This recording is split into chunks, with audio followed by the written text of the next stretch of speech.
So now let's talk about the energy stored in the capacitor. So why is or how is energy stored in a capacitor? Now remember, we said something earlier on. So let's say you have the two plates of the capacitor. If we connect it to a cell, then what will happen is the electrons will first come from the negative plate to this neutral plate, right now. So when one electron comes here, it will cause this plate to be negative. So that means if you want to push another electron to this plate, it becomes harder, because now the electron will have to overcome the electrostatic repulsion. But if it reaches there, it becomes even more negative, then the next electron finds it even harder to reach there. So as you accumulate more and more electrons, the repulsion will get stronger and stronger. So which means to say you continuously have to do more and more work to push more and more electrons onto the plate. So the work that you do will then be stored as energy in the capacitor. So that's how the capacitor stores energy. But there's also another way of looking at it, then you choose either one up to explain. Another way of looking at it is to look at the positive plate. When the first electron came to this plate, remember it repelled one electron of this plate. So when one electron leaves this plate, what will happen is this becomes positive.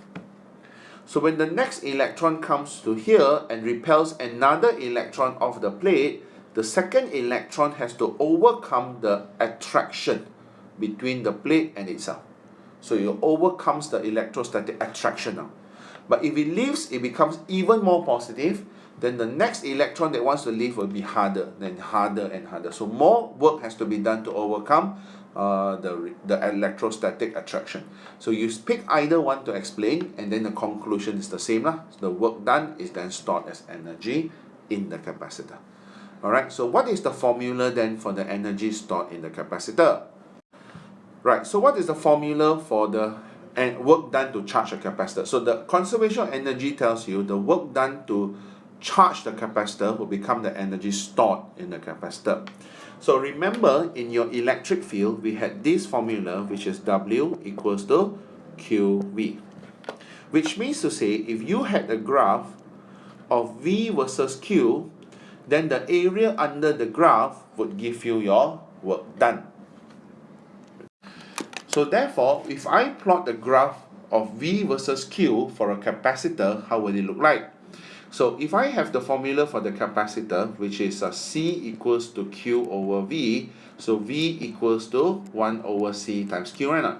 So I compare with the straight line equation, Y equals to mx plus C. So this is my y-axis, this is my x-axis. So my gradient will be 1 over C, which is a straight line. And since there's no y-intercept, so it will be a straight line through the origin. So this equation doesn't represent this graph. This equation for a capacitor represents this graph. From here, we only get the conclusion that the area under the VQ graph gives you work done. Alright, so therefore, how to find the area under the graph, which is the area to here, is the area of a triangle.